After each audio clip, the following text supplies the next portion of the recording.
السلام عليكم ورحمة الله وبركاته.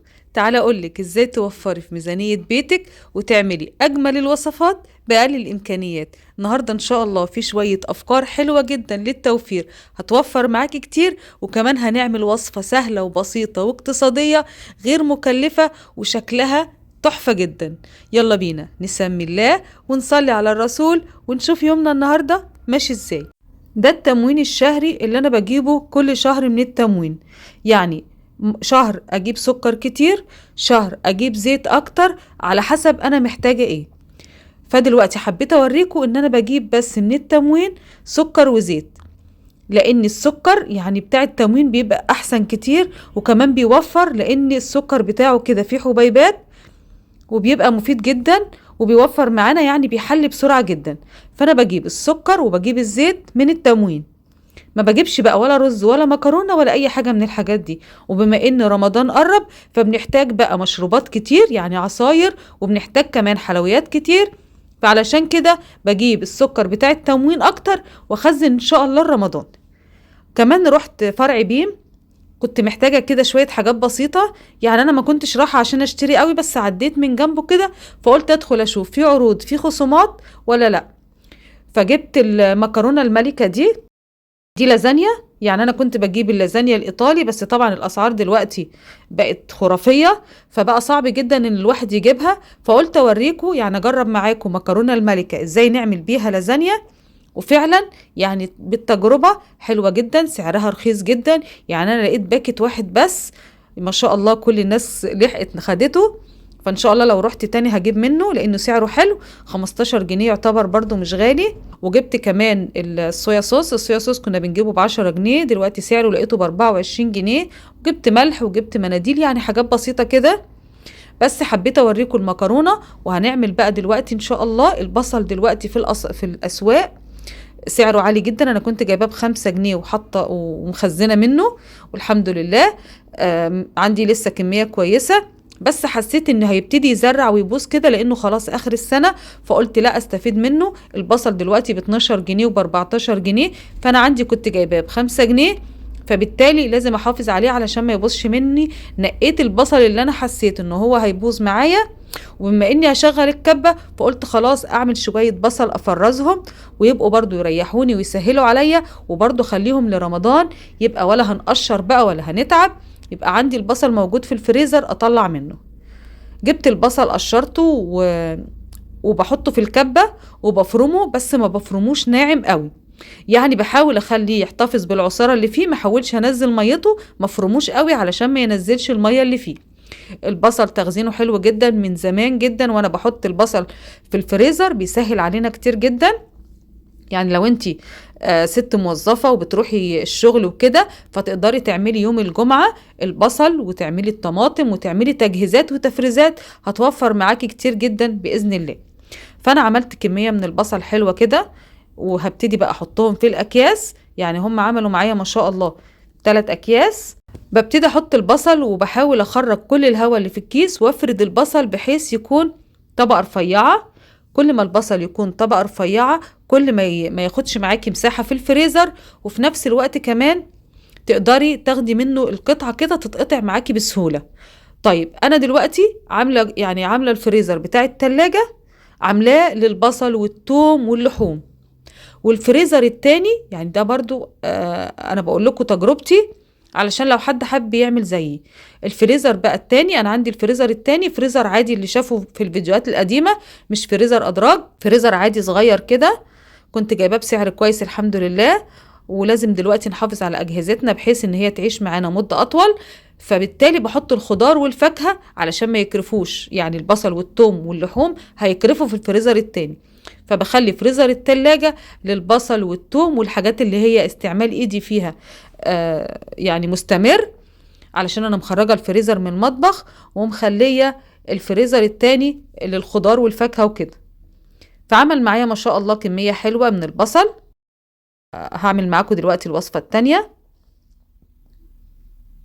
هبتدي انظم بقية كمية البصل، انا بحب البصل كتير في الاكل. وهنعمل الوصفة بتاعت اللازانيا دي، يعني ان شاء الله هتبقى اقتصادية جدا. هنعملها بالقوانص بتاعت الفراخ، يعني مفيش حاجة دلوقتي بقت رخيصة، كل حاجة بقت غالية، ربنا يا رب يرحمنا من الأسعار. بس احنا بنحاول نعمل أقل حاجة بأقل الإمكانيات. القوانص بتبقى أرخص شوية من الكبد، فانتي هاتي ربع كيلو، يعني ده كده أنا محوشاهم من الفراخ اللي أنا كنت جايباها، كنت حطاهم في الفريزر، فابتديت افرمهم فرم ناعم. انت تقدري تجيبي ربع كيلو بس من عند الفرارجي، وتقدري تعملي تكتري بقى البصل والخضار اللي هتحطيها فيها، وهتعمل معاكي صينيه لازانيا حلوه جدا باذن الله. او دي بقى تنفع لاي عصاج تحبي تعصجيه، يعني انت ممكن تعملي العصاج ده لو ما عندكيش لازانيا ومش حابه تعملي وصفات زي دي، وعندك شويه قوانص في الفريزر، طلعيهم بسرعه واعملي العصاج بالطريقه الحلوه اللي احنا هنعملها مع بعض دي، وحطيها في الفريزر برضو تنفع لرمضان. انا حطيت فصين مستكة، وحطيت شوية من الدهن بتاعنا اللي احنا محولينه لسمنة، واللي ما شافش الفيديو ده اتمنى يدخل يشوفه، لان الوصفة حلوة جدا وهتعجبكم باذن الله. بعمل بيه كل حاجة. حطيت البصل بتاعي، وكل ما البصل يكون كتير كل ما يدي تسكيرة حلوة للعصاج بتاعنا. رشة ملح عشان البصلة تدبل شوية، وبعد كده ابتديت انزل بالقوانص اللي انا فرماها فرم ناعم.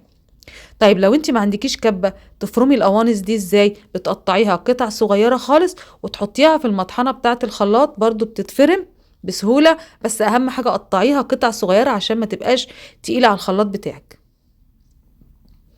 بعد كده هبشر كمان جزرتين، الجزر برضو مفيد وبيدي طاقة وبيدي تسكيرة حلوة برضو. يعني احنا عايزين نعلي القيمة الغذائية بتاعتنا، وكمان عايزين نكبر الوصفة بتاعتنا. يعني هما وحدتين قوانص كده مش كتير، احنا عايزين ايه نكترهم بقى بشوية خضار كده حلوين. تقدري كمان تضيفي فلفل لو تحبي.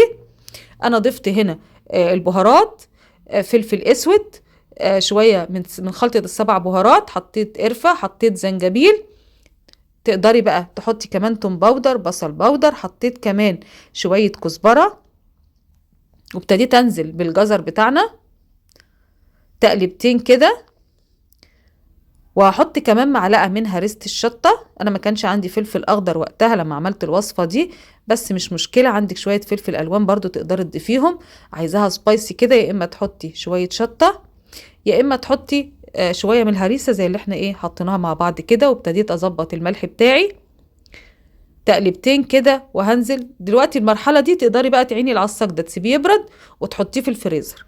طيب انا عايزة اعمل بيه اللازانيا، فبعد كده هعمل ايه؟ هحط برضو كيس من عصير الطماطم اللي احنا حاطينه في الفريزر معانا وكنا مخزنينها برضو مع بعض، وهسيبها تتسبك كده ايه تسبيكة حلوة.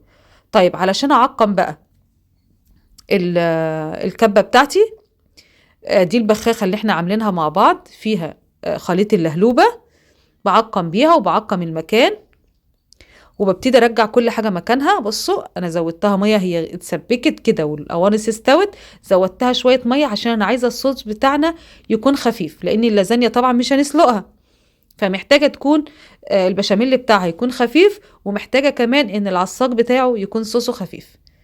نيجي بقى للبشاميل. كل معلقه من الماده الدهنيه تحط لها معلقه من الدقيق. انا عايزه بشاميل خفيف، فانا حاطه برضو هنا معلقتين كبار من الدهن بتاعنا، وضفت له برضو معلقتين كبار او 3 معالق. يعني انا بعمل كده بالويم، بس انت ايه على قد الصينيه اللي انت هتعمليها. شوفي انت هتعملي صينيه كبيره او صغيره، يعني معلقتين دقيق ل3 معالق دقيق.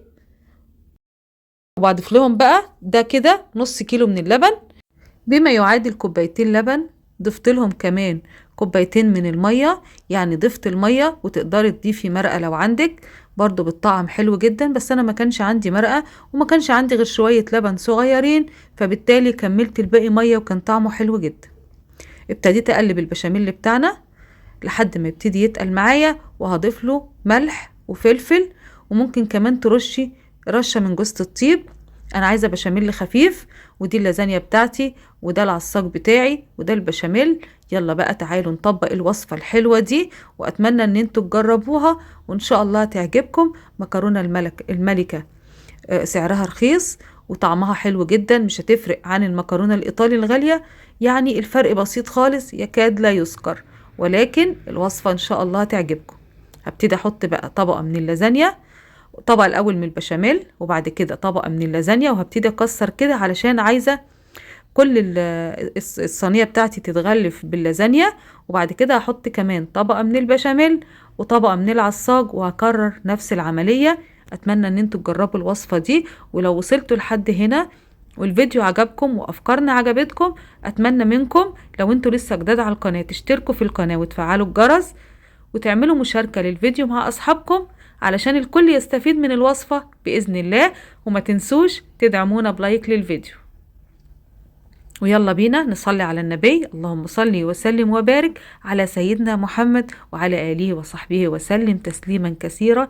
لا إله إلا الله وحده لا شريك له، له الملك وله الحمد وهو على كل شيء قدير. بصوا الأذكار مع الأكل ومع الشغل بركة، بيملى بيتنا بركة وخير، وكمان أكلنا بيبقى طعمه حلو جدا طالما عاملين كل الحاجات دي بالحب. إن شاء الله الأكل هيطلع حلو جدا وطعمه هيكون جميل، علشان انت عاملاه بحب لولادك، وكمان ان انت لسانك راتب دايما بذكر الله.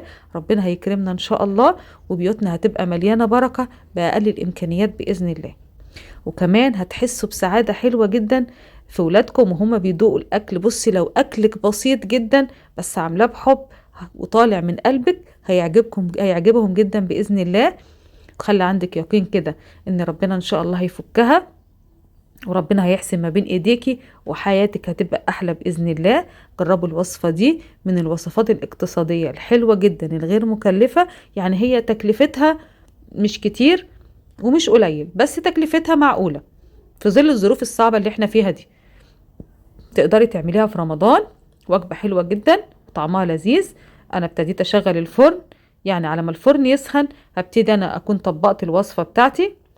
بعد كده هعملها زي ما انتم شايفين كده، طبقة من العصاج مع شوية من البشاميل. المهم العصاج بتاعي يكون صوصه خفيف، وكمان البشاميل يكون صوصه خفيف علشان اللازانيا بتاعتي تستوي معايا.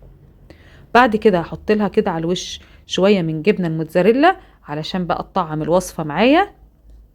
وهبتدي برضو اجيب منديل وامسح كل الجناب بتاع الطاجن بتاعي قبل ما ادخله الفرن، لو هتستعملي بايركس، لان البايركس تنظيفه بيبقى صعب، وبيبقى كمان لما بيتحرق بعد ما يطلع من الفرن الشكل بتاعه ما بيبقاش حلو. فاتمنى ان انتوا تجربوا الوصفه دي وان شاء الله هتعجبكم. شويه ميكس جبن كده عندي، لو ما عندكيش مفيش مشكله، برضو هيطلع لونه احمر وحلو. بس بما اني عندي شويه من الجبن، حبيت كده ادلعهم واحط لهم شويه جبن على الوش. علشان تعرفي ان هي استوت بتجيبي الشوكة كده وهي في الفرن. انا حبيت اوريها لكم كده بعد ما طلعتها، بس انا اختبرتها في الفرن الاول.